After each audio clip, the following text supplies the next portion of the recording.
Salut à tous et bonjour à toutes, c'est Onaku. Alors aujourd'hui je comptais vous faire une petite vidéo sur la situation actuelle, en tout cas je vais dire ma situation. Vous avez sans doute remarqué que les productivités de mes vidéos sur ma chaîne YouTube tournent clairement au ralenti depuis septembre dernier, parce que voilà, j'ai fait de moins en moins de vidéos et vous vouliez certainement une petite explication. Eh ben, cette explication est grandement liée au fait à la crise du Covid, mais aussi à cause du travail. Donc voilà. Pour les personnes qui ne le savent pas, eh bien, je peux aussi vous proposer de regarder dans la barre de description avant ou après d'avoir quitté cette vidéo. Alors, vous verrez les informations me concernant, donc le blog d'Onaku. Donc voilà, depuis l'année dernière, je suis devenue palefrenière. Donc voilà, palefrenière, si vous voulez l'explication de ce mot, c'est une personne qui s'occupe des chevaux. Donc ce métier relate à peu près autour du Moyen-Âge. Donc voilà, ce sont des personnes qui s'occupent des chevaux. Moi, ma tâche consiste à leur donner de la paille et de leur donner du foin. Donc le foin pour leur donner à manger, la paille pour qu'ils évitent de se salir. Alors voilà, ce qu'il y a, c'est que ce travail est quand même assez physique et je vous dis ça, mon régime de travail est d'environ 25 heures semaine. Alors voilà, 25 heures semaine, c'est quand même un peu plus qu'un mi-temps, et encore c'est pas 3-4 chevaux dont laquelle je m'occupe. Moi c'est carrément 40 chevaux et environ une dizaine de poneys. Alors voilà, ce travail qui est très physique, bon, j'ai quand même eu du mal à m'adapter depuis septembre dernier, vu que mon horaire de travail avait changé. Et bien voilà, j'avais du mal au début. Alors voilà, ça a commencé clairement à me fatiguer. Bon, ma patronne a quand même pu essayer d'arranger le coup pour que je puisse aller mieux. Ce qu'il y a, c'est que voilà, avec le reconfinement, le fait que je ne voyais déjà plus beaucoup mes amis à l'Académie des Beaux-Arts de Namur en BD illustration, a quand même un petit peu affecté mon moral. Déjà de 1 et de 2, le fait que voilà, je ne pouvais plus beaucoup sortir, plus beaucoup faire d'activités, même des activités physiques, parce que c'est important.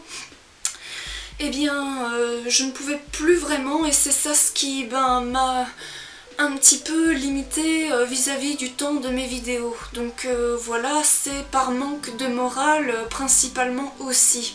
Donc fatigue plus manque de motivation et manque de morale, le tout conduit quand même un petit peu à une productivité quand même au ralenti. Alors voilà, de plus avec tous les autres projets que j'ai sur le côté, moi j'aimerais quand même mettre à jour mon OC sur YouTube que vous voyez lorsque je fais mes chroniques sur les animés, les mangas, ou plus principalement sur les Polykiwa.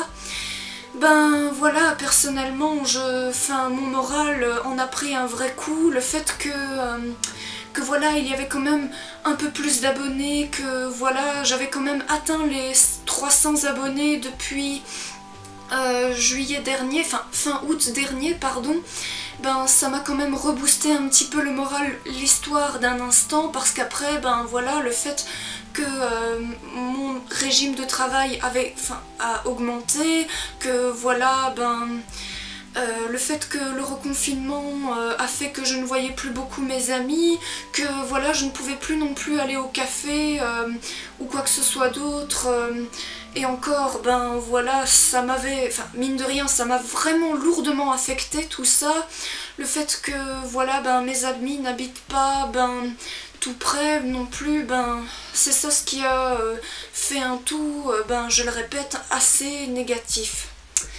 Alors voilà, maintenant si je veux vous parler, c'est justement aussi pour vous annoncer que le relancement de la productivité en mode normal, c'est-à-dire environ une vidéo par semaine, je dis bien environ, parce que voilà, quand je suis allée à Paris, j'ai quand même acheté des tas de mangas et malheureusement je n'ai pas su tous les présenter, et encore, je voudrais également présenter des séries qui me tiennent à cœur et également des animés.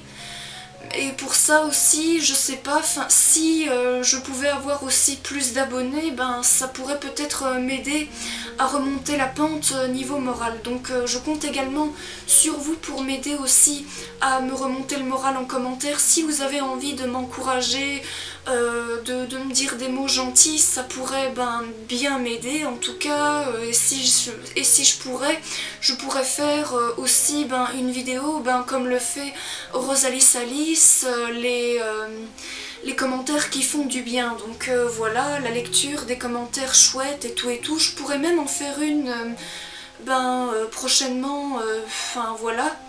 Mais bon, tout ça pour vous raconter que oui, la production va être relancée, le temps que je me remette au dessin, parce que voilà, j'avoue que j'ai un gros manque de confiance en moi.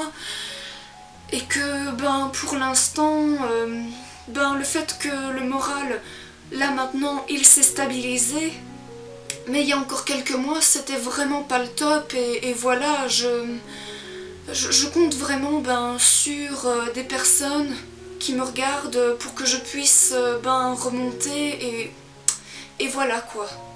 Enfin, tout ça pour vous dire que voilà, les chroniques des Pelikiwa vont reprendre, et normalement, voilà, je ferai d'autres chroniques sur d'autres saisons des Pelikiwa. Alors voilà, j'espère que vous comprendrez également pourquoi est-ce que, voilà, moi je tiens tant à atteindre les 1000 abonnés. Voilà, maintenant, pour les personnes qui ont toujours un problème vis-à-vis de certains youtubeurs qui gagnent tellement bien leur vie. Ah ouais, mais pourquoi est-ce que lui il gagne autant et tout, il roule sur l'or, Norman Cyprien et tout là. Et déjà quand on compare deux chaînes YouTube, Norman Cyprien qui ont un peu plus de 10 millions d'abonnés et une chaîne qui a 1000 abonnés pour environ 4000 heures de vues par année, oui, il y a déjà une sacrée différence de gain. Donc la monétisation, comme je le dis, doit rester confidentielle, mais si je dois gagner quelque chose sur une année, c'est l'équivalent de m'acheter une pomme avec 1000 abonnés et 4000 heures de visionnage toutes les années. Donc voilà, c'est pour vous dire que moi je tiens à financer mes rêves, parce que voilà, rien que le fait que j'ai un travail, ok, mais à temps partiel, ça ne me permet pas, avec un salaire minimum, de financer mes rêves. Enfin voilà, j'espère que les personnes parmi les plus, fermées d'esprit par rapport aux personnes qui monétisent leur chaîne YouTube, pourront comprendre mon point de vue et pourquoi est-ce que je compte gagner ne serait-ce qu'un tout petit peu d'argent grâce à YouTube, voilà. Enfin, j'espère que vous avez passé un joyeux Noël, alors n'hésitez pas à y mettre un pouce bleu, de partager ma vidéo sur les réseaux sociaux, d'y mettre un petit commentaire et de vous abonner si vous êtes nouveau à regarder mes vidéos YouTube. Alors moi je vous souhaite une bonne année 2021 et j'espère qu'elle sera bonne. Moi je vous dis à très bientôt pour de prochaines vidéos et comme toujours, bye bye boo, sayonara, minasan.